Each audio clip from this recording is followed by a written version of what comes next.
సుందరాకాండ 6వ విభాగానికి కొనసాగింపుగా హనుమంతుడు చేతులు జోడించి, నీవు ఎక్కడున్నావో రామునికి తెలియనందువలననే ఆయన నిన్ను రక్షించడానికి ఇక్కడకు రాలేదు.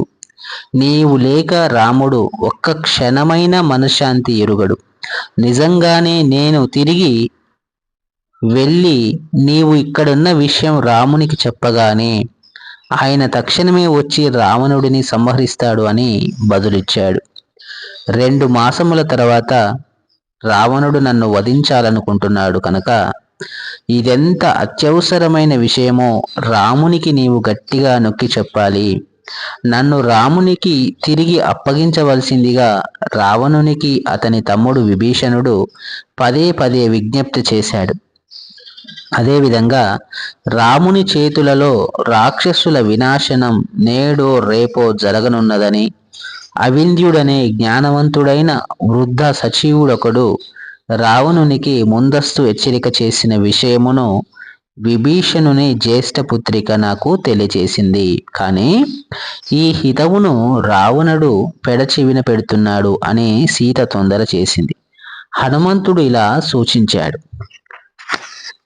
నీకిష్టమైతే నిన్ను నా వీపు మీద కిష్కింధ్యకు మోసుకువెళ్ళి తక్షణమే నిన్ను రామునికి అప్పగించగలను.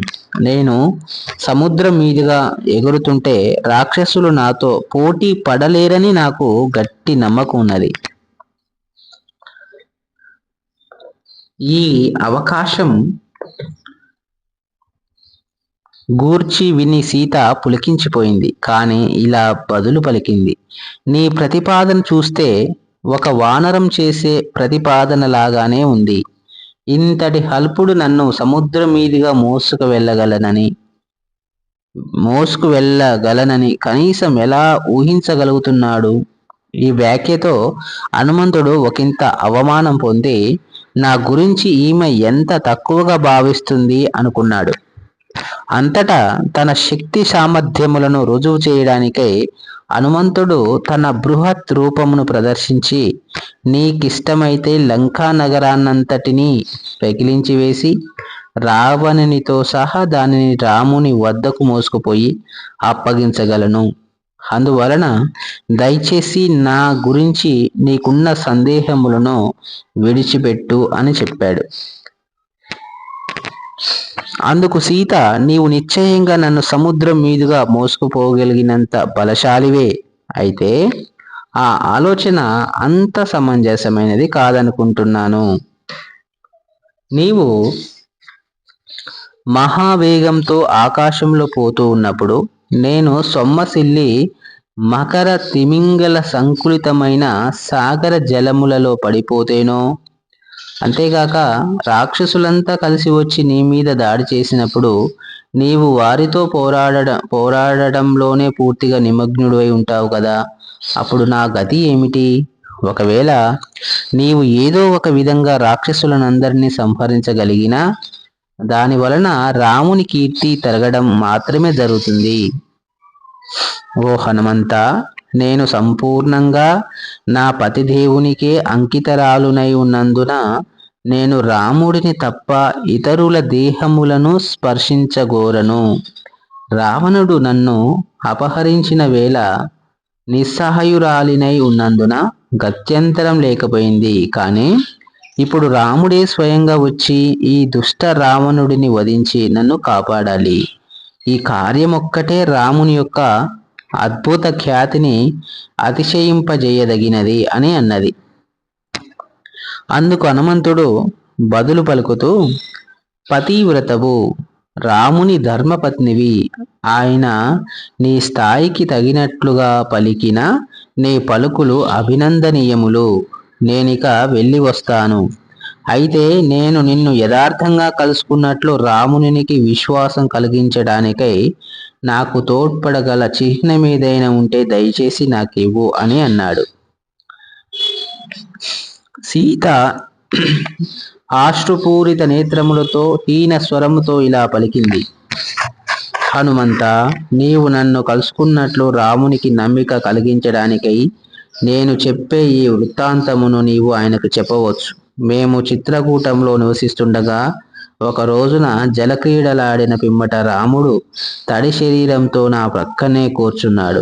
ఆ సమయంలో ఒక కాకి వచ్చి నా మాంసమును తినడానికి ఊవిళ్ళూరుతున్నట్లుగా నన్ను ముక్కుతో పొడవడం ప్రారంభించింది.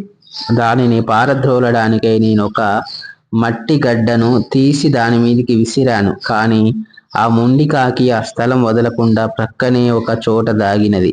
కోపగించిన నేను పొరబాటున నా పైటలోని ఒక పోగును లాగడంతో అది జారింది. అది చూసిన రాముడు నా వ్యాకులిత వదనమును కూడా గమనించి హృదయపూర్వకంగా నవ్వాడు. ఈ లోపల కాకి మళ్ళీ వచ్చి నన్ను పొడిచింది. నేను రాముని తొడపై కూర్చొని ఆయన ఆశ్రయమును పొందగా ఆయన నా కన్నీటిని తుడిచి ఓదార్చాడు. పూర్తిగా అలసిపోయిన నేను రాముని బాహువులలోనే నిద్రపోయాను. కొద్దిసేపట్లో ఆయన కూడా నిద్రలోకి జారుకున్నాడు.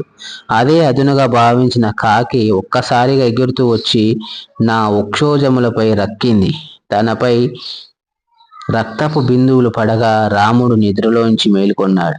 నా వక్షోజములపై గీరుకుపోయిన గాయములను చూసి రాముడు క్రుద్ధుడై ఈ పని చేసిన పాపాత్ముడెవరని నన్ను అడిగాడు.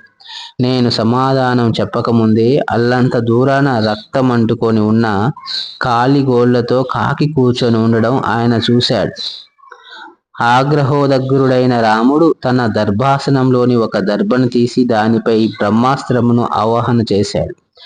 ఆ దర్భ బగబగ మండుతుండగా రాముడు దానిని కాకిపై విసిరాడు. అంతటా ఆ పక్షి దర్భాయుధం తనను తరుముతుండగా ఆకాశంలోకి ఎగిరిపోయింది.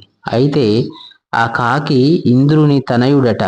బ్రహ్మాస్త్రం వెన్నంటగా ప్రపంచమంతా తిరిగి ఆశ్రయం పొందాలని ప్రయత్నించింది. కానీ దాని తండ్రి కూడా దానికి సహాయపడలేని శక్తిహీనుడైనాడు. ఎట్టకేలకు ఆ కాకి వచ్చి రాముడిని శరణుజొచ్చింది. పాలిపోయి అలసిపోయిన ఆ విహంగమును దయార్ద్ర హృదయంతో రాముడు క్షమించాడు. అయితే ఈ బ్రహ్మాస్త్రం విఫలం కాదాలదు. అందువలన ఏదో ఒక చోట దాని దెబ్బ తగలవలసిందే అన్నాడు. ఈ మాటలంటూ రాముడు ఆ కాకి యొక్క కుడి కంటిని నాశనం చేసేలా ఆయుధమును నిర్దేశించాడు. ఆ తర్వాత ఇంద్ర తనయుడు ప్రణామములు చేసి వెళ్ళిపోయాడు. రామునితో జరిగిన ఈ తన దివ్య లీలా వృత్తాంతమును చెబుతూ సీత దుఃఖ వివశురాలైంది. అంతటా ఆశ్రుపూరిత నేత్రములతో, ఓ హనుమంత, గతంలో అల్పమైన ఓ కాకి మీద రాముడు బ్రహ్మాస్త్రమును ప్రయోగించాడు. మరియు ఆయన ఇప్పుడు రావణుని మీద దాడి చెయ్యడేమి? రామునికి నా మీద ఆనాటి ప్రేమ తగ్గిపోయిందా? ఏదో పూర్వజన్మలో నేను ఘోరమైన పాప కార్యం చేసినందువలనే ఇప్పుడు రాముడు నన్ను నిరాధారిస్తున్నాడు అని అన్నది. నిస్పృహకు గురి అయిన సీతను ఉత్సాహపరచడానికై హనుమంతుడు ఆమెకు ధైర్యం చెప్తూ, రాముడు నీ నుండి మహావిరహమును అనుభవిస్తూ దుఃఖ సాగరంలో మగ్నుడై ఉన్నాడు. ఇప్పుడు దయచేసి నేను రామునికి చూపించడానికై ఏదో ఒక వస్తువునివ్వు అని అన్నాడు. సీతాదేవి నిట్టూర్పు విడిచి, కనీసం నేను కాపాడబడతాననే కొంత నిజమైన ఆశ నాకు ఇప్పుడు కలుగుతుంది.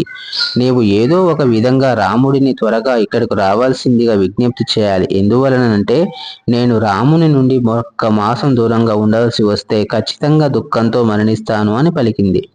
సీత తన కొంగుమూడి తీసి గతంలో తాను శిరోభూషణంగా ఉపయోగిస్తూ ఉండిన ఒక ఉజ్వలమైన చూడామణిని తీసింది. దానిని హనుమంతునికి ఇస్తూ, సీత, ఈ చూడామణిని చూసినప్పుడు రామునికి 3 వ్యక్తులు స్ఫురణకు వస్తారు. ఎందుకంటే రాముడు మరియు ఆయన తండ్రి సమక్షంలో మా తల్లి దీనిని నాకు పెండ్లి కానుకగా ఇచ్చింది. ఓ హనుమంత, నీవు త్వరగా తిరిగి వెళ్ళి రాముడిని శీఘ్రమే వచ్చి నా దుర్భర దుఃఖమును అంతం చేయమని గట్టిగా చెప్పు అని పలికినది.